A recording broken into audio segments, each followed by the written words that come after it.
If you aren't familiar with Heidi's work, it's rooted in neuroscience research on how to train the brain for improved performance. She's going to also have a breakout later today, but this morning's session is really sort of a combination of the storyteller theme that we have here and sharing, because I think it fuses some of her own interpersonal journey, some of her neuroscience research, and some of what all of us here at EO like to call once-a-lifetime experience. So without further, if I can bring Dr. Heidi up here, it would be terrific. Everyone give her a big hand.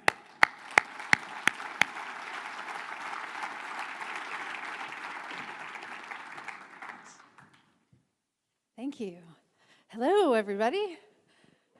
I'm being flexible and resilient at the moment, practicing what I preach. So we're bringing some stools up for the guests that I've brought with me. So we're actually going to be showing a 5-minute video here to kick it off. So we'll get the stools all set up during that time. But it is a pleasure to be here with you, and I know many of you through previous experiences that I've had, especially working with Leadership Academy over the last 4 years. I'll tell you just very, very quickly my journey to EO, because I do think it has to do with the theme of the conference, but then I want to get on with what I really brought for you as a gift to share with you from my heart, a very, very special family that's going to tell their story of resilience. About 5 years ago, it was my first experience with EO, and as Clark mentioned, I had just released my first book, and it had hit #2 on the New York Times bestseller list, and I was super excited about that, and yet I was totally exhausted. And I had written this book about energy management, and I was totally depleted and feeling a little bit lost in what I know a lot of us have gone through, which is I started this all because I had a passion and a purpose, and I felt really driven, and yet some of the logistics of actually getting to that place had literally worn me down. And so I was driving up to the Los Angeles chapter of EO to meet with Adam Glickman, who was the learning chair. Long story short, I meet Adam. I was feeling very safe with Adam for some reason, and I said, I just want to let you know I'm actually going through a really difficult time. And I know that I'm here to teach you all about energy, but I'm actually pretty darn exhausted, and I'm going through a breakup, and some other things are happening in my life, and I'm afraid I might get a little bit emotional when I share with the group. And Adam said, yeah, do that. They love it when people do that.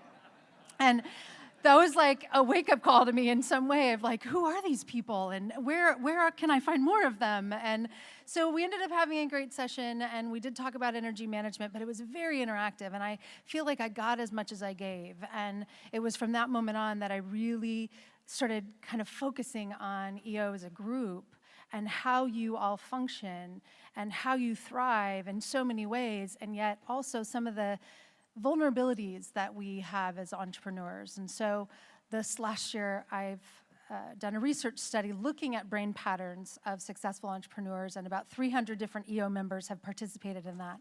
And so in the breakout sessions, I'm going to share a little bit about what we found about the strengths and vulnerabilities of the what I call e-brain, which is the entrepreneurial mindset. And there's some other really fascinating research out there that shows that the entrepreneurial brain happens to also be quite sensitive. Last week I had a chance to share a talk on legacy consciousness and how we can train the brain to be aware of our purpose. I think so many of us get into this for that freedom and to make a difference, and yet find ourselves exhausted and multitasking and trying to keep up with the daily grind. And so I want to talk to you later today about how your brain gets hijacked and how you can take it back. That you're the boss of your business, but in many ways we are not the boss of our own brain. And so when I think about the brain and I think about resilience, there is no one I could think of that I would rather introduce you to than a very dear friend of mine and her family. When Karen and Bob told me about the theme for this conference, I thought this is perfect. They're a local family. They have a beautiful story that they haven't yet been able to share with a big group like this. So in some way, I feel like I'm inviting one family to share with another family. And we're also going to look at how you can learn a few things about being an entrepreneur in some of the other areas of your life, in the P and the F of the PFB that I heard about last night. So because it would be difficult for me to tell you the full story, I'm going to start with a short video here that's going to introduce them, and then I'll have them come join me up on stage. Good evening. Tonight we're at Johns Hopkins Hospital to share with you a story of pain, courage and the agonizing decision that one family had to make to give their daughter a chance at life. This is the story of Beth Usher, a 7-year-old girl whose life was saved by surgeons here at Johns Hopkins in a rare operation to remove half of this little girl's brain. About a year before the surgery, she said to me one day, "Mom, I wish I could go through a magic mirror and come out a different person." And I said, "Like Alice in Wonderland?" And she said, "Yeah, like through the looking glass." And I said, "Well, what kind of a person would you like to be?" And she said, "A person who doesn't have seizures." Something that you give it away. We felt as though we were like all American, you know, happiness. And then overnight, something terrible happens. She'd fallen off a seesaw. When I got there, her face was drooped down on the right side, and her arm was out, kind of shaking. Just following that ambulance saying, "Oh God, I just hope she's going to be okay. We'll take her anyway. She comes out of this. We just want her to be okay." Beth's journey from hospital to hospital had begun. Her parents, Brian and Kathy, stood helplessly by as CAT scans revealed the left side of their daughter's brain was shrinking, but still nobody knew why. Every day, brain cells were probably dying, and the longer we waited until we found an answer, how was she going to survive throughout this whole thing? I had a blood test. And she'd always say, "Thank you." I'd tell her, "Beth, you don't have to say thank you for a needle." And she'd say, "Yes, I have to." For over a year, Beth put up with the testing, the seizures, the hospitals, until finally her parents got a diagnosis, but it wasn't good. The rare and debilitating Rasmussen's encephalitis was eating away at their daughter's brain. It would burn her out within 4 years, leaving her institutionalized. There was no cure. We just felt so helpless. Here, our child probably has this disease, and they're not doing anything about it. She missed three weeks of school because she was having so many seizures. She couldn't even walk down the stairs because she was falling constantly. We had to do something. We just couldn't sit and watch her deteriorate. While Beth struggled, her mother, Kathy, frantically searched for more of an answer. She learned that surgery used to be performed on Rasmussen's patients, but it was abandoned in the 1950s because most didn't survive. But months later, Kathy heard about a little girl who was now doing well after recently undergoing surgery at Johns Hopkins. She called, and doctors said they would examine Beth. We could see the amount of shrinkage on the affected side, the other side looking perfectly normal. So we felt fairly confident that this was the right operation for her. Dr. Benjamin Carson recommended a hemispherectomy, removing the diseased left hemisphere of Beth's brain, sections that had been making Beth, Beth. The frontal lobes are responsible for higher intellectual processes. These are what distinguishes man from other animals. Would her brain function survive intact? It was risky, but the neurosurgery team thought that Beth's seizures were already forcing the knowledge from the left hemisphere to transfer naturally to her healthy right side, but they couldn't be totally sure the transfer was taking place. And while the advancement of medical science had made this operation a lot safer, they also couldn't be sure that Beth would survive. It's an incredible thing to turn your child over to strangers with them telling you that they're going to do a dangerous operation that can result in death or paralysis or coma forever, and not guaranteeing you that it's going to be successful. I can remember just driving home saying, "We're not going to do this." We were so scared of it. When you're dealing with a person's mind, their brain, their personality, we didn't know what she would be left with. We wanted her to be the same Beth. Now, 2 years into the disease, the Ushers returned home to Storrs, Connecticut to squeeze in as much living as they could. Beth would have up to 100 seizures a day, but she also had some good days, and on those, she would practice for her upcoming Christmas pageant. You trimmed the trees. She was just so proud to be part of this. She had waited and waited. It was towards the end, and they started to play the music to O Tannenbaum, and just as she opened her mouth to sing the first note, she went into a really bad seizure. The principal and the nurse pulled her off stage, and she came to me afterwards and said, "Mom, I ruined the whole thing." And that just really upset me so much, and her grandparents were just looking with such a devastated look on their face. We talked it over and said we just can't sit by and watch this child's life slip by. Surgery was scheduled in Baltimore for February 4th, 1987. The last words that Bethy said to us, she just looked at us and she said, "Remember, through the looking glass."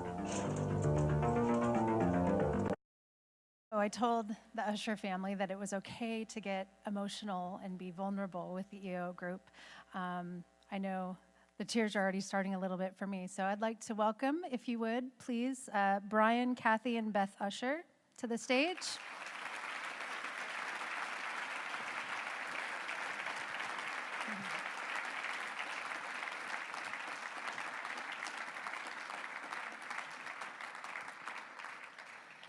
So as we're getting settled, I'll share with you how I met Beth.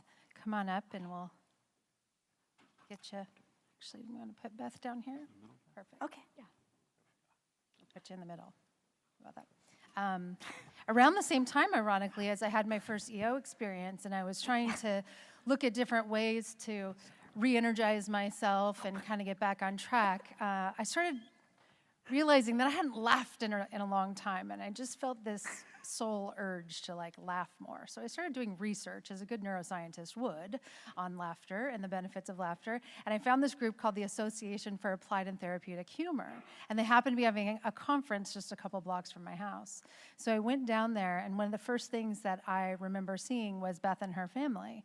And they were part of this organization, but not only were they part of this organization, Beth was actually getting up on stage to be part of the first ever America's Funniest Laugher contest.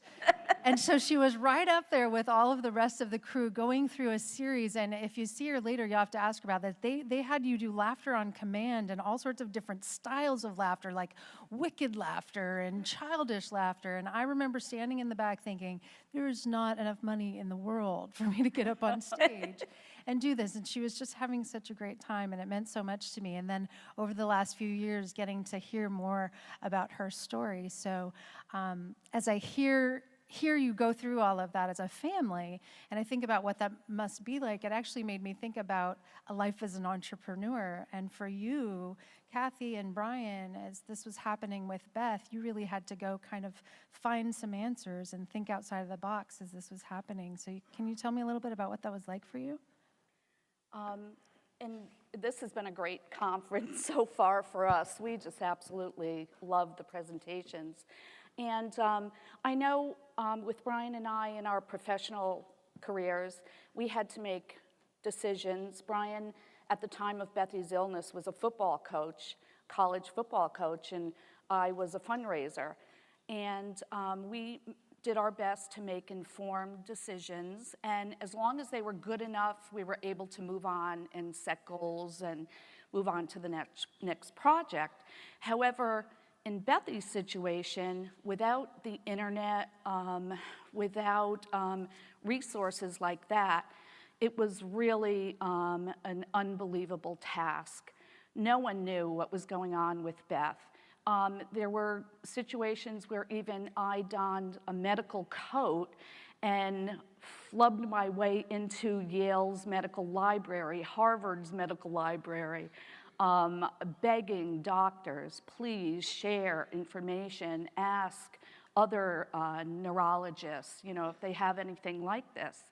So in our situation, making a decision, we had to make an informed decision, but it couldn't be just good enough. It had to be the best decision. And unfortunately, we couldn't wait another year for a new drug to be discovered or a cure. They still didn't even know what caused her disease. We had to rely on what medicine could give us at that time, because as every day brain cells were dying, she was having up to 100 seizures a day. So it was really one of those situations where Brian and I drove back and forth to Baltimore from Storrs, Connecticut. We would go and we would have the surgery set up with Ben Carson. And we would cancel at the last minute. We just couldn't imagine handing our child over to somebody who was going to remove half of her brain. And we'd go back and forth. So when we finally made that decision, we realized she was losing. She was losing intellectual function. She was losing right side. Yeah, I know when I was listening to the video, I was thinking for all of us out here to imagine what it would be like having a child going through something like that and making that choice, like you said, with the brain, and it's their mind and it's their soul and it's who they are and it's how you know them. And yet the piece of it with the concert and having Beth actually share that she felt like she had ruined the concert and how emotional that must have been. So Beth, can you remember what that was like, getting ready to go into surgery and having all that happen? I wish I could say I remember, Yeah. but only from stories. Yeah. But I was petrified. I didn't know what was going on. Yeah. I didn't know if I'd wake up being the same person. All I knew was I wanted to get rid of the seizures. Absolutely. So we did notice, I assume you noticed who the surgeon was. It was pretty interesting. Not as interesting a year ago as it's suddenly become. And he did have a presidential run. So what was that like for you? Was that interesting to I was see him? this close to a night in the Lincoln bedroom. This close. Oh, just wait till she gets started. You've heard nothing yet. That's fantastic. So just for those of you who may not have caught what was actually happening, the actual surgery process was that they did remove the entire left part of her brain. And I remember hearing Beth present this at the Association for Applied and Therapeutic Humor, and a big part of Beth's resiliency story actually has to do with humor, and I'm going to have her share more about that in a few minutes. But my thought process and really understanding what was happening was the entire left part of her brain was gone. And we know now in neuroscience that it's not as simple as right brain, left brain. It's really interconnected. It's a lot of timing.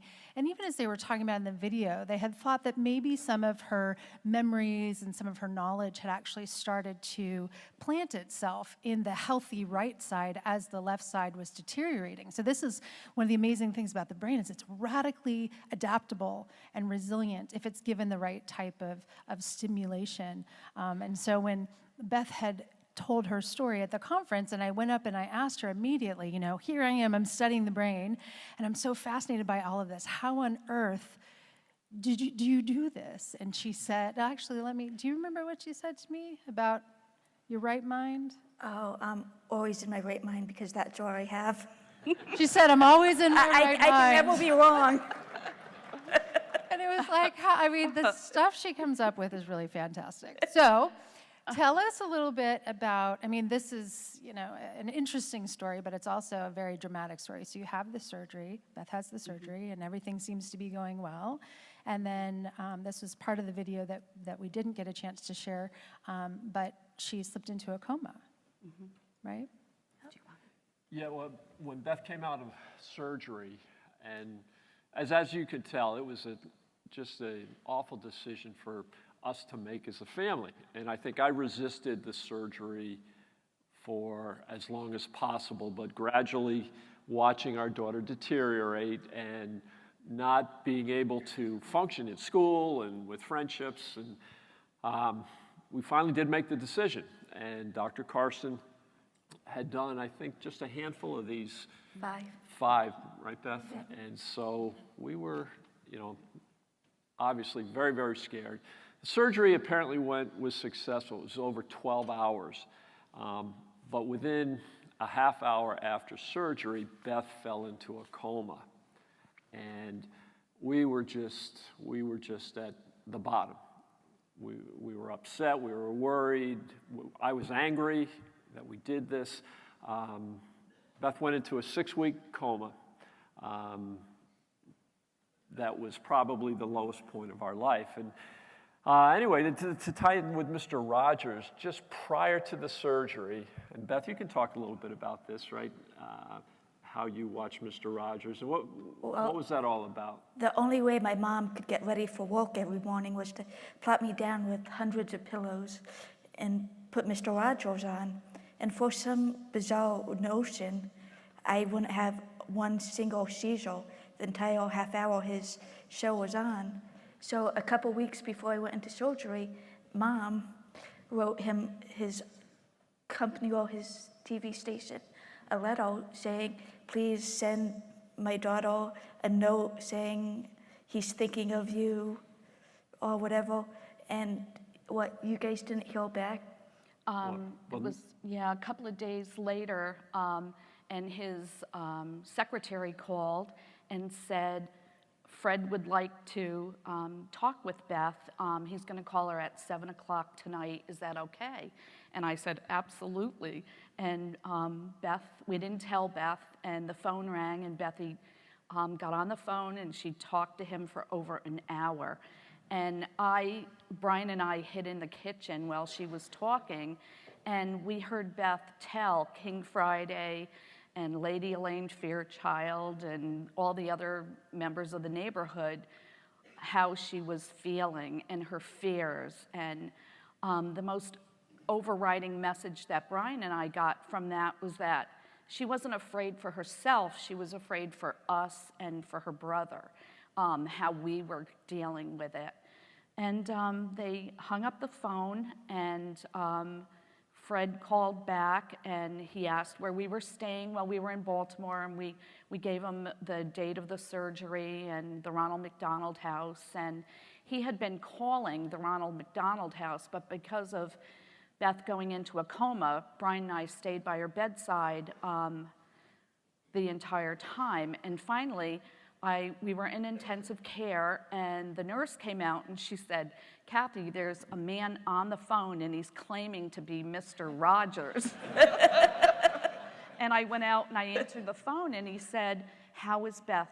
And I explained to him what had happened, and he said, I'd like to come to see her. And I said, but Mr. Rogers, she's in a coma. She won't even know that you're there. And he said, I think I'd still like to come, but please don't tell the press. I just want to come and spend time with her. So the next day, he flew in from Pittsburgh to Baltimore, and a minister friend of his picked him up at the airport, and he came in with a clarinet case. And he came into Bethy's room, and he put the clarinet case down on her bed, and Bethy had her own neighborhood puppet show, Mr. Rogers' Neighborhood. And he was just unbelievable. He stayed for an hour, turned around, got back on the plane, and flew back to Pittsburgh. And, we'd like to say that Beth woke up during this magical time. Unfortunately, she didn't. But they developed an unbelievable friendship from that point on. And do you remember when you actually met him? I do remember when I actually met him. You were looking for someone to talk at UConn's commencement graduation, and I suggested why not get Mr. Rogers. And my mom, knowing that she worked with students and stuff, was afraid because she knows how college students would all, and she was worried how they would react. So I calmed her fears.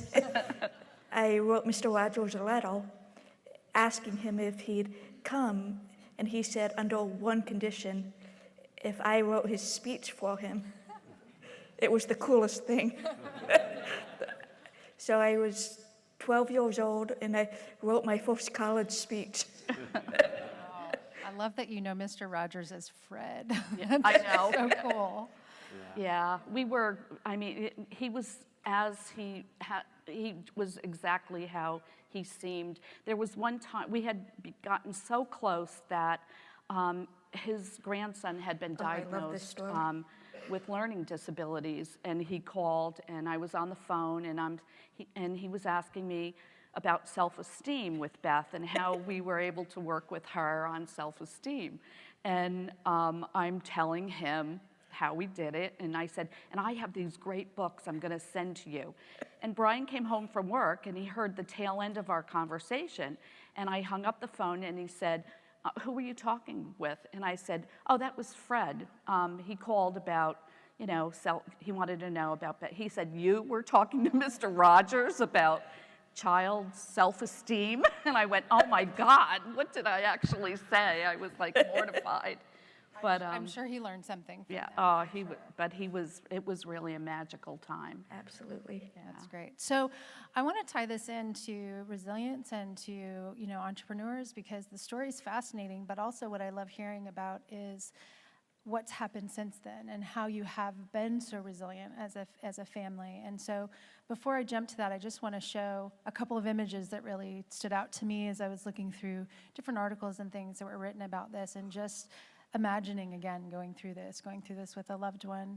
And I have to say, Beth is always so concerned about her parents. Every time I see her, she's like, please, will you help my parents to stress less?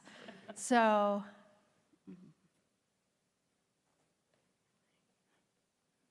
it was a long road coming back and healing and getting to the place, obviously, that the family is now. I've read a lot of articles and I've had a lot of conversations and asked Beth to even journal her feelings about some of these things. And there were 3 themes that kept coming out to me as really being important for her and for the entire family that I felt like EO could really relate to. And so I want to just break these down a little bit and have the family share a little bit. So the first one is faith. And I think faith can mean so many things. That we think a lot of times as faith as spirituality or religion, and even in thinking about the spiritual energy that we all bring. And I think there were elements of that. I remember hearing a story about younger Brian, your brother, Yep. going and praying and spending a lot of time, you know, sitting with you. But also just faith that there was a purpose in what was happening and that the outcome would be positive. And so I was wondering if there was anything kind of touching on the idea of faith that you wanted to share. You know, I think when you go through something like this, without some level of faith, you're not going to make it through. And as Heidi said, that can be spiritual faith. It can be faith in our doctor, our family, our friends, our support. But it's hard to keep that faith, especially as Beth deteriorated and went into the coma and then had to work so hard, as you could see in those pictures. But through it all, I think we did find some faith and belief. And I think as you face adversity, you need to have that. You need to find that faith in whatever measure that you look to find your faith. And I think we did that. And I think we had faith in Beth. She's a resilient kid. She really is. And oftentimes people say and compliment Kathy and I and, you know, about how we dealt with this. But we learned so much from this kid. And I don't know if it's inherent but Beth is very resilient. And she's worked through her entire life. And through the years of therapy, she had to relearn how to walk and talk. Dress herself, communicate, and it was not always easy. But she came through it, and she's been... Had 2 great coaches. Yeah. It's hard to watch someone go through that. It's interesting because, and this seems like such a silly example, but we were sitting over there and I was watching Beth take one of the little monkeys that I gave her, and she was threading it, and this is on a keychain, it's that little teeny keychain ring, and she's opening the ring and she's threading it onto her badge so that she could wear it later. And I'm watching all this and I desperately wanted to do it for her. And I'm thinking about this. I'm like, no, I don't need to do this for her. She can handle that herself. So sometimes faith is kind of trusting that process of struggle and growth so that we can become more resilient. And I can't imagine how hard that would be as parents. Even now to this day, letting her, you know, do things on her own. And you have no idea. They do let you do something, right? Source of our biggest point of conflict, right, Beth, is us. I can never get rid of them. And we've definitely made some mistakes. A lot of times we let our fears inhibit Beth's ability. We've had, even some people in this great organization, Association for Applied and Therapeutic Humor, have come up to us and said, you've got to let her. You can't constantly. We just, we're still, it's been such a long time since 1987, and we're still dealing with some fears, but it's getting better. It's getting a lot better, but I do think, faith was really, a big part of it. And like Brian said, not so much religion or that type of thing, but just faith in people. And we realized that, gosh, people are good. Most everybody that, and I get emotional over this too, because the amount of people that surrounded us and nurtured us. And we weren't the only ones. I'm sure everybody in this room has dealt with heartache. And that was our main message that we learned, is that, that old quote that everybody's dealing with so much, be careful of everybody you meet, because we all have our own heartache. And that's one thing that I think we saw that firsthand. I think when you go through, whether it be a medical issue or a mental health issue or any type of stress in your life and you're dealing with it, you meet other people and families and children and adults that are going through so much and that need support and need faith and need to be able to be resilient. I don't know if you can ever be ready for some of the things that happens in life, but if you have the mindset that you are going to deal with it and be resilient. I think my wife is, I think she's a combination of a visionary and an operator. They've been taking mad notes over there too, by the way. know. They're like, this is awesome. All last night, all today. They're going to be hanging out for the rest of the day today. But it clearly did resonate as we went through. And this is a really special community, and I want to just make one point, and then I want to get more of Beth's input of the 5% that you all talk about with EO and with Forum, and just how important it is to go there and have those conversations, because some of the times it's very difficult to open up and share those vulnerabilities and those struggles, but that is where I see so much beauty in this community, is the real vulnerability. Here's what I'm dealing with. It's what's personal is universal. So being able to share that and feel that strength from other people, and which takes us to the next one, which is family. Obviously, you have a strong family system, and we have community here as family. But Beth, what can you say about family? I know, anytime I ask you about resilience, you always kind of go back to how important family is to you. Well, going back to faith, I believe God kissed me the day I was being born into this family. But I wouldn't be who I am today without the love and support of my family. And not just my family, but the family of community and teachers. And your brother. And your brother, too. I know Who? he's not here. And Brian, of course. Who she loves dearly, regardless of what she's saying right now. Me and my brother have the closest relationship ever. I love it. He tries to keep me out of trouble, and I do the same for him. What is it? And he's a firefighter? He's a firefighter in New York City. New York City firefighter, pretty In cool. Harlem. In Harlem. Thank you, God. We take turns driving our parents crazy. It's a hobby of ours. And so service is obviously another element too. It sounds like that's a theme I keep hearing as Right. you're doing volunteer work, and you are constantly on Facebook serving other people with kind thoughts and encouragement and things like that, in addition to some other things I'm going to share in a minute. But I think that's what really pulled us through, being grateful and helping other people got us out of our head. We talk about getting out of our mind sometimes, and there were times we'd go back to the Ronald McDonald House, and parents of other children who were in the hospital, they'd come up to us and say, "How are you doing?" And we're like, "What? How are you doing?" And we did a lot of volunteering. When Beth was in the midst of tons of therapy and all that, we worried about our older brother, who's 2.5 years older. He would go, we signed him up for an Easter Seals camp where he would be a big brother. to severely, he was a big brother to a very involved child with cerebral palsy. And our son was mad about baseball, and one day we were dropping him off at this Easter Seals camp after he had struck out 3 times in a baseball game. And on our way there, he was so mad, and he was kicking the back of the seat in the car. And as he got out, I just said, Brian, do me a favor, ask Benny how he would feel to strike out 3 times in a baseball game. And he put his head down and went in and worked the whole weekend. And during that weekend, I got a call, and he said, Mom, I'm so sorry.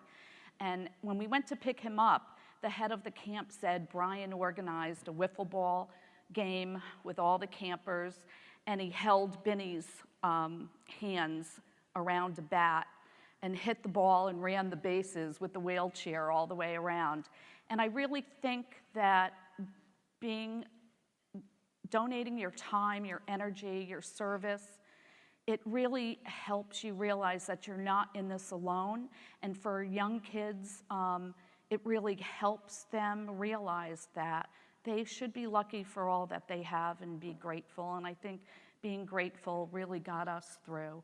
And then later, Bethy would go to this camp, and she would be a buddy to somebody in a wheelchair, and she would push the wheelchair around. And it was a great thing for her, because she felt as though she was really making a difference. And we never allowed poor me's in the house. Like, that was just never allowed. So I'm going to talk more about what Beth is doing to serve, because it's pretty incredible.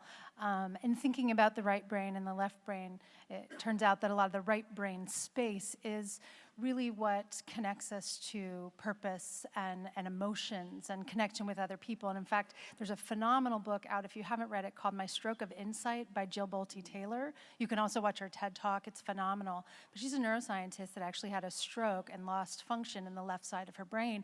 So all the logical, rational, analytical parts were gone, and she knew what was happening because she had studied the brain. And so she was left with this sense of energy, what we feel when we're around people that matter to us. And that's the tie-in in so much of this, and what we're going to be talking about in my breakouts is, how do we spend more time in that space, in the right mind, so to speak? After Beth spoke, I remember going back and sitting with one of my best friends, and she was just having a terrible time, and she was bawling, and she kept saying, you know, here I am, and I'm worried about all of these things, and then there's Beth, and she's up there, and she's doing so much, and she only has half of her brain. And I said, yes, Karen, she has the half that we all need to spend more time in.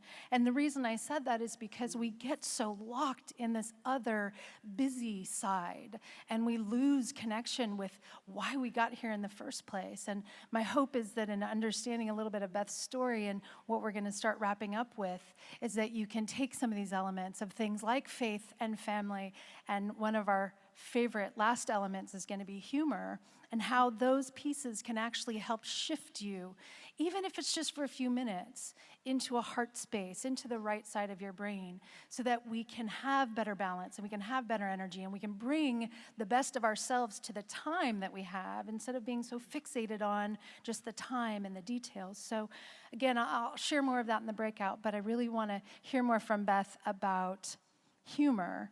It's what connected us, and she is a freaking riot, I gotta tell you. So tell me a little bit about how you use humor now as a way to stay in that positive state, or tell us a little bit about, you know, how you've been interacting with humor. And I've got some more slides I'll show here of you with the AATH community as well, if that's helpful. I would have hundreds of people come up to me and ask me what happened to me, and I'm awful. I have to admit, I'm awful. I make up stories. That's okay. And I remember you saying in your presentation that a lot of times your humor was to make other people feel more comfortable, because they were worried about you, and so people tend around you to be so concerned, and you want them to just lighten up and let them know that you're okay, and humor's a way of doing that, right? Yep. That's fantastic. So Beth has trained, she's actually spent years in training. She is a certified humor professional, which is part of our Humor Academy program.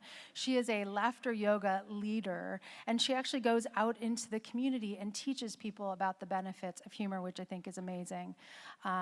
She got her family involved, which I have to say is pretty phenomenal. They volunteer at our conference every year, and I have to say she has inspired the heck out of me. So there were 3 years in a row that we spent time together. The first picture you see was right after her talk, and she had just said to me, "I'm always in my right mind." And it was in that moment I realized there's a book in here that I think I have to write about her story and how she does that and how she's such a great example.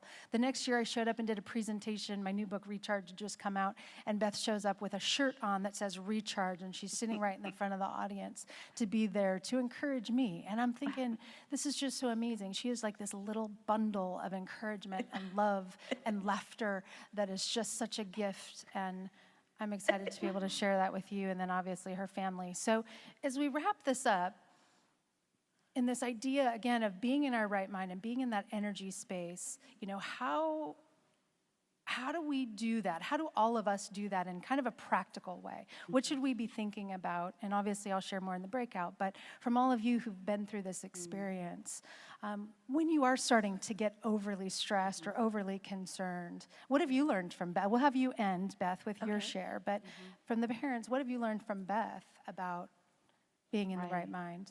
I think we learned not to, really what's most important in life, that it is family, it is service to other people, and not so much getting stressed over the stuff that really doesn't matter. That people are the people that we should really invest in, and that's one thing that we really learned.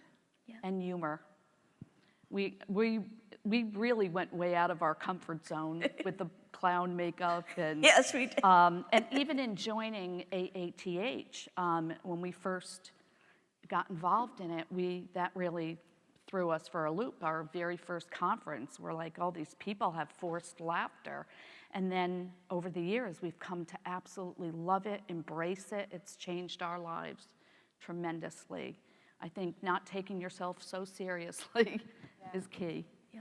Brian? And I think it took me a lot longer to realize that, because I'm the type of person, I'm clearly the operator type, and I'm a grinder. I need to do things and kind of bury myself in work. And I think I use that as an escape. When we were facing these challenges, I would bury myself in work, which is important. We all have to work, we all have to make a living. And so for me, it was a process to come to terms, to find a better space and to understand what is truly most important. And again, you know, the faith and the family, the support, it takes time. I was angry for a long time. I was angry at people who didn't seem to have some of the same struggles or facing some of the things that we were. And, you know, you can't stay there. It doesn't do you any good. You burn a lot of energy. And so I think part of it's a process and understanding that so many people have so many issues, and it's all relevant. You may say, oh, this kid's had just so much struggle. But we all have struggles in different ways, so it's all relative. We all have to understand that. And again, I think it takes a while. You have to lighten up, and I think you need to take the time to enjoy life. Even professionally, I knew I didn't enjoy some of the highs of my profession, nor some of the highs of our personal life as well. So you need to learn that. I think that's takes some time. Okay, so we're going to get really practical here, and I cannot believe I'm going to do this, but this is how much I love Beth, and we'll see if this works. I just said, like, you couldn't pay me enough money to do this, but I just feel like it needs to be done. We're getting ready to go on a break. We're talking about practical. I always want people to leave with, like, a tool or something you can actually do. So, Beth, and I don't want to put you on the spot, but maybe you could help me with this, because I don't know how to do this. But could you lead us in just a laughter exercise? Do you know how to do that? Would you feel comfortable doing that with the group? I'll do it with you. Sure. Okay, so you're going to you want to come down here with me? Oh, I got it. You got it, babe? I got it. Okay, wonderful. So what we're going to do, we're getting ready to go on break. Thanks, Deb. And so to get everybody moving a little bit, just hang in there with me. We're going to try something new, get out of our comfort zone. I'm going to ask everybody to go ahead and stand up. I don't know. Please don't leave. We only have 2 minutes left. This isn't going to take long. We're going to do the ha, ha, ha, ha, ha thing. I've been around these people long enough to know, these humor people, a little bit about this. So we're going to laugh on command, which I know sounds totally wacky, but we're going to start by just putting our hands up in the air, and you're just going to say ha, ha, ha, ha, ha, ha, as you put your hands down. So go ahead. Ha, ha, ha, ha, ha. Okay, so now one more time, we're going to do it a little bit more gusto. Hands up in the air. Oh, that was so much better. Let's try one more time. Let's see if we can really get you laughing. I think they can do a little bit better. You lead them one more time. That was pretty good. Well done, everybody. So with that, I want to thank you so much for your time. Thank you so much. And encourage you to, oh, and look, they're standing. I didn't even realize how well that worked out. You got a standing ovation, Beth. Thank you all so much. Thank you, Heidi. Yeah, thank you. Oh, thank you. One last little comment I will make is thank that you so Beth has a couple of things. They'll be in the breakout room. You don't have to stay in the breakout. If you want to pick these up, just come pick them up and take them if you want. But she has a card here with a little bit more information. And then also, just because I know I'm not going to see all of you later, I do have a free online course for EO members only called Brain Boss that's online. So I have some cards with that information.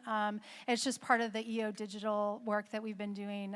So please, if you get a chance, pick up a card or send me an email, and I'm happy to send you the information. Thank you so much. Thanks, Heidi. Thank you, Heidi.